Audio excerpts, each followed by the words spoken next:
What's up guys, welcome back to another video. So we're going through my predictions for Game Week 27 in the Premier League. And we start off with a South Coast derby, Brighton against Bournemouth. Brighton did win at the Vitality earlier in the season. Bournemouth have lost 2 of their last 3 games, but both of them were at home.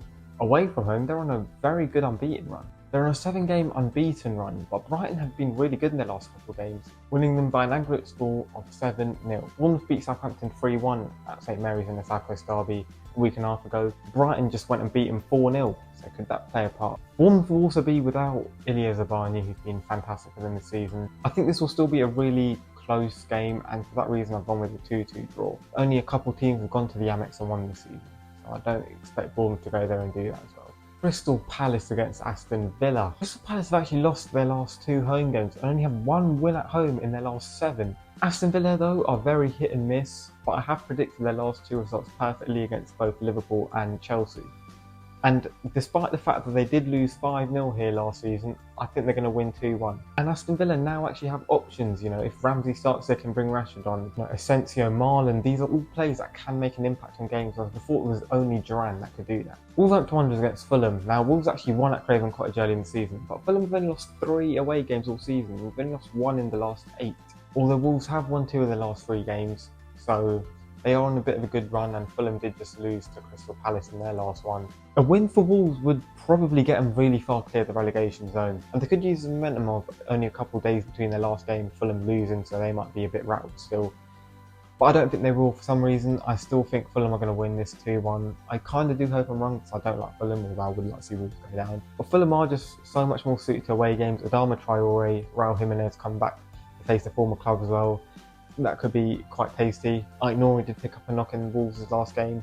He might not even be able to play, and he's been a big part of their team this season. Chelsea against Southampton. Chelsea on a beautiful run of form for all us haters. They've only won 2 out of their last 10 games.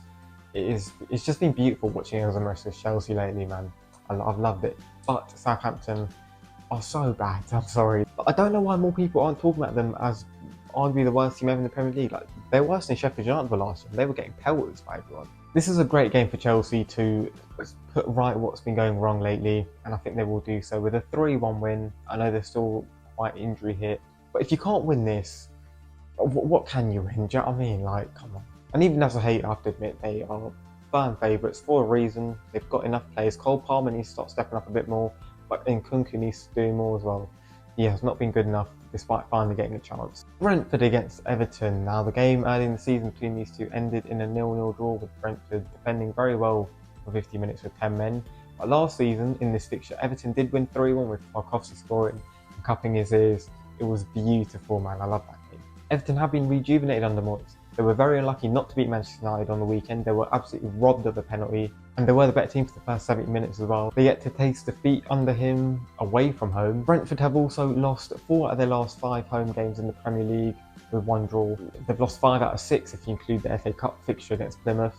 And I think that run continues because Everton are going to win 2-1 in West London. Beto's just been too good lately, man. He's going to score again. And Everton defensively are very solid.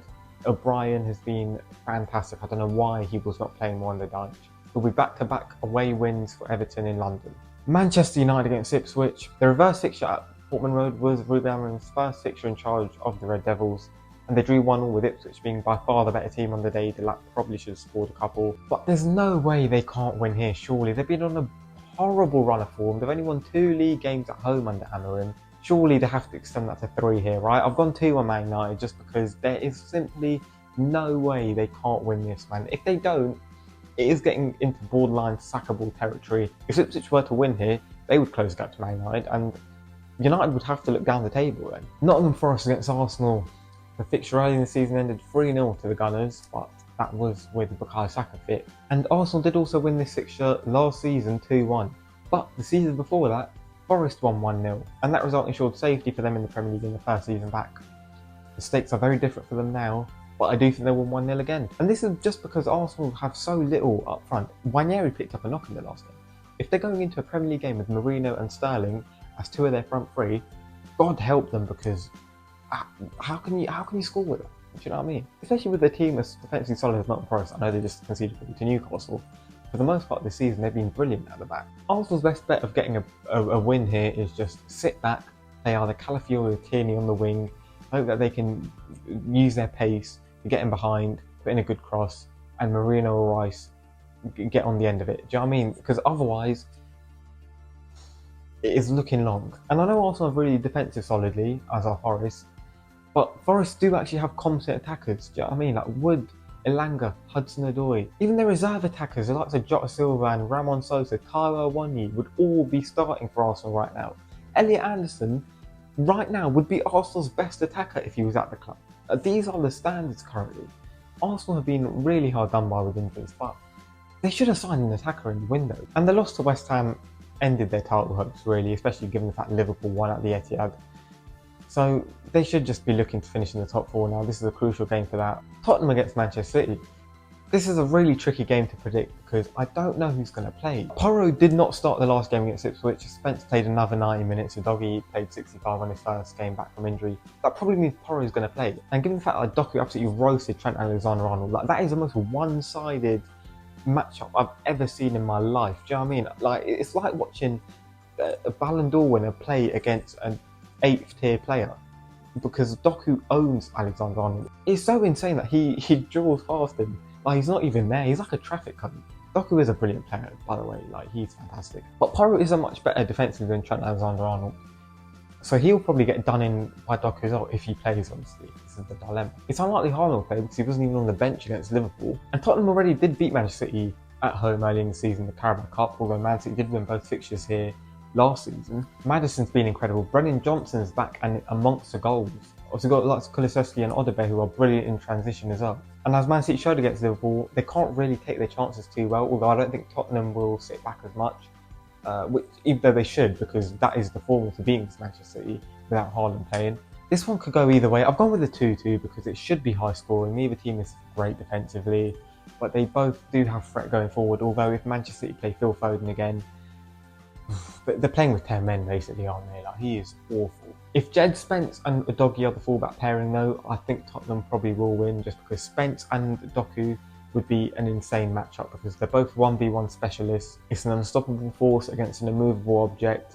It would be a great clash to see, but I don't think that we're going to see that, which is why I think Manchester City will go through. Liverpool against Newcastle. Newcastle were the better team in this fixture early in the season, and they were robbed. Do you know what I mean? There were so many bad decisions that went against them in that game.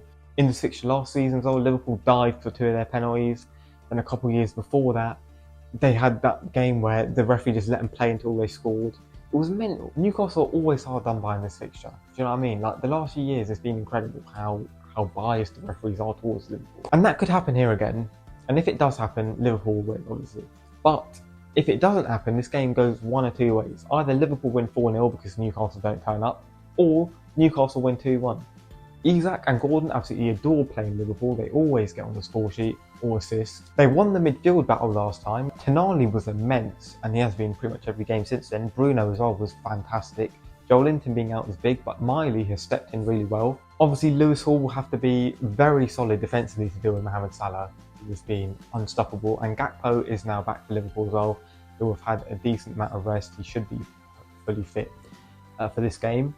But I think Newcastle are going to win 2-1. I'm backing the Geordies. I hope it gets done because they've been robbed in this fixture far too many times over the last couple of seasons. And it's obviously a tester before the Carabao Cup final in a month. And finally, West Ham United against Leicester City. West Ham got their second win under Graham Potter, their first one on the road. Brilliant performance at the Emirates. They've been so much better under Potter than they were at any point under Lopetegui.